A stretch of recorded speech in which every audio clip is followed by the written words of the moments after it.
Assalamualaikum warahmatullahi wabarakatuh. Halo adik-adik, bersama kakak Yeni Eka Ardiani dari Universitas Sriwijaya Palembang. Bagaimana kabar kalian hari ini? Semoga kalian baik-baik saja ya, dan tetap semangat dalam belajarnya. Sebelum kita memulai pembelajaran, ada baiknya kita melafazkan basmalah terlebih dahulu ya. Bismillahirrohmanirrohim. Nah adik-adik, berikut ini adalah kompetensi inti dari pembelajaran kita hari ini. Dan kompetensi dasar dan indikator.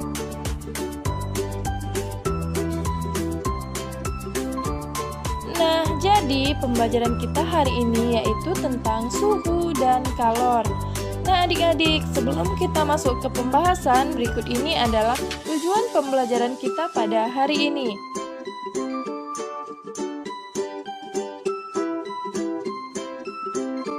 Nah adik-adik, tahukah kamu apa yang dimaksud dengan suhu? Iya, suhu merupakan derajat panas dinginnya suatu benda. Ada yang tahu bentuk dari suhu? Iya, benar. Suhu menunjukkan derajat panas benda. Mudahnya, semakin tinggi suhu suatu benda, maka semakin panas benda tersebut.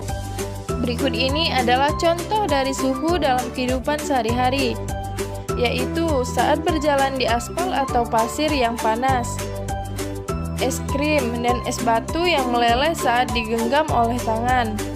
Kemudian saat kita memegang kening anak yang demam. Selanjutnya, tahukah kamu apa yang dimaksud dengan kalor?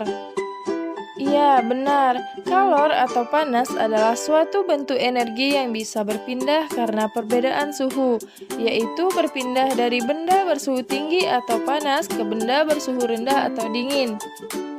Ada yang tahu bentuk dari kalor? Iya, benar. Kalor dapat merubah fisik suatu benda dengan membuatnya meleleh, mencair, membeku, menyublin, dan mengembun. Nah adik-adik, berikut ini adalah contoh dari kalor dalam kehidupan sehari-hari. Es krim yang awalnya padat berubah menjadi cair karena terkena kalor dari matahari. Kemudian besi padat yang meleleh menjadi cair karena diberi kalor dengan suhu tertentu. Begitu juga kayu yang padat setelah dibakar oleh kalor dari api berubah menjadi abu. Nah adik-adik, perubahan fisik akibat kalor juga terjadi saat memasak.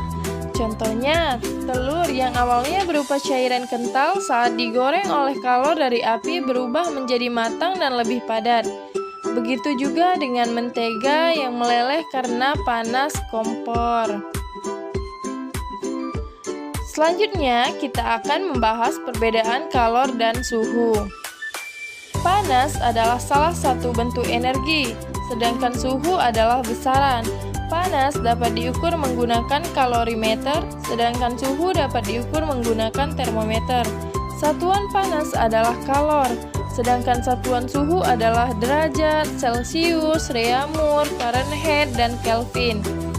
Panas dapat berpindah dari satu benda ke benda yang lainnya. Sedangkan suhu tidak dapat berpindah namun dapat naik dan turun.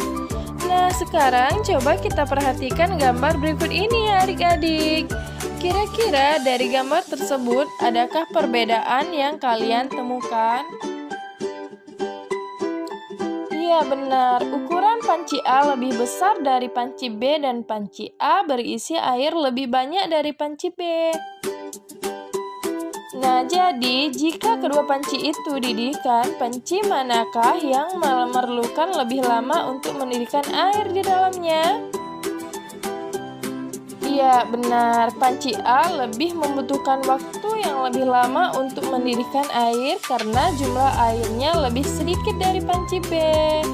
Nah, adik-adik, ada yang tahu bagaimana hubungan antara energi panas yang dibutuhkan untuk mendidihkan air di dalam panci dengan suhu air di dalamnya? Iya, jadi semakin banyak jumlah air, semakin banyak energi yang dibutuhkan untuk mendidihkannya. Nah, dari pernyataan tersebut dapat kita simpulkan bahwa kegiatan yang berbeda memerlukan energi panas yang berbeda juga. Selanjutnya kita akan mengetahui fungsi dari kalor. Yang pertama, menaikkan atau menurunkan suhu zat. Nah adik-adik, ketika suatu zat melepaskan kalor atau kalor berkurang, maka didinginkan atau suhu turun. Sebaliknya, ketika suatu zat menerima kalor atau kalor bertambah, maka dipanaskan atau suhu naik. Nah, yang kedua, mengubah wujud zat ketika mencapai suhu tertentu. Nah adik-adik, peristiwa perubahan wujud zat dapat digolongkan sebagai berikut, yaitu perubahan wujud zat padat ke cair disebut mencair. Perubahan wujud zat dari cair ke padat disebut membeku. Perubahan wujud zat dari gas ke cair disebut menguap. Perubahan wujud zat dari padat ke gas disebut menyublin. Perubahan wujud zat dari gas ke padat disebut mengkristal. Nah adik-adik, berikut ini adalah contoh kegiatan sehari-hari yang menunjukkan penggunaan energi panas. Bisa kalian lihat dan baca pada tabel berikut ini.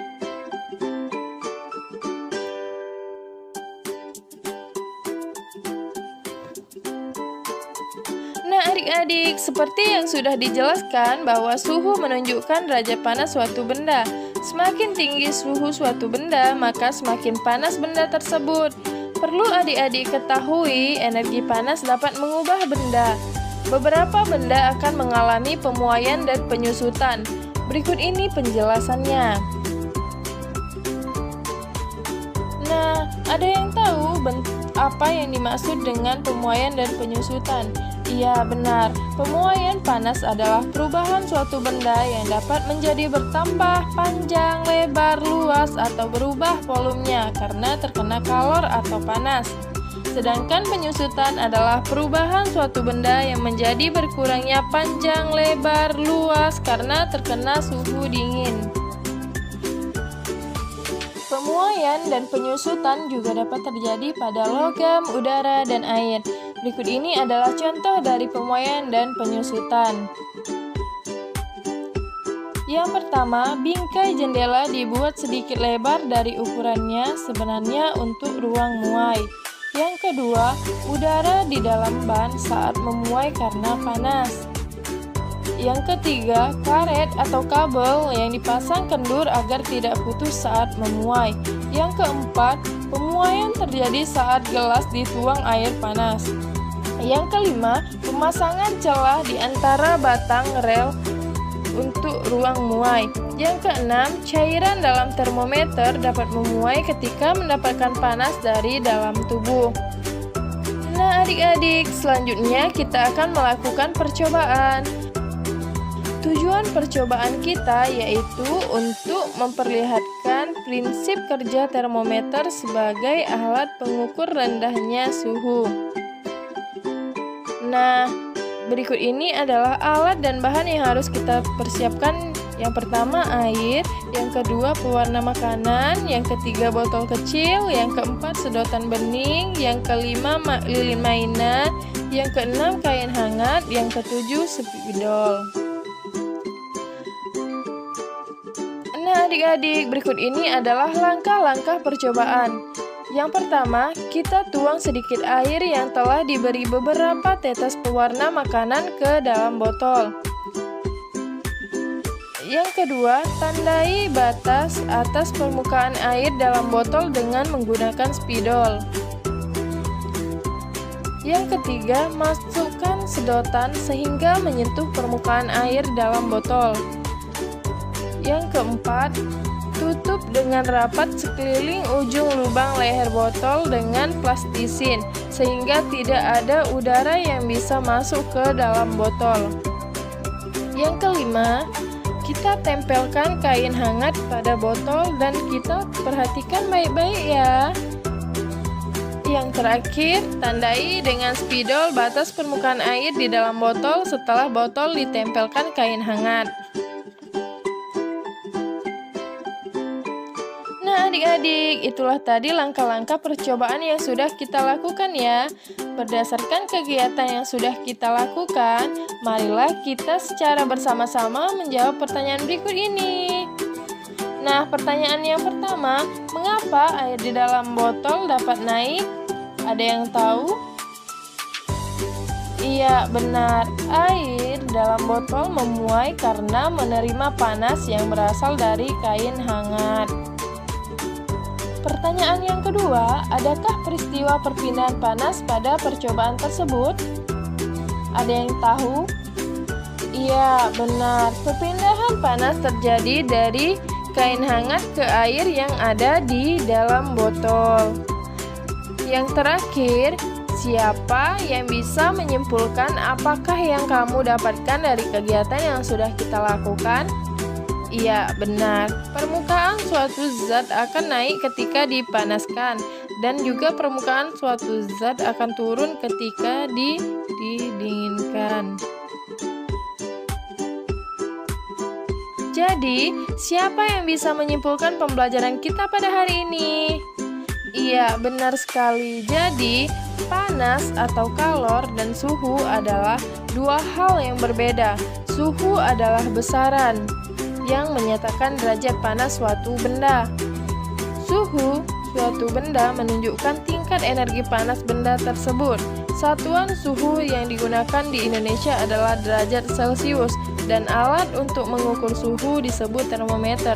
Sedangkan energi panas atau kalor merupakan salah satu energi yang dapat diterima dan dilepaskan oleh suatu benda. Satuan panas dinyatakan dalam kalori dan diukur dengan kalorimeter. Nah, adik-adik, sampai di sini dulu pembelajaran kita hari ini. Kakak ucapkan tetap semangat dalam belajarnya. Terima kasih, sampai jumpa.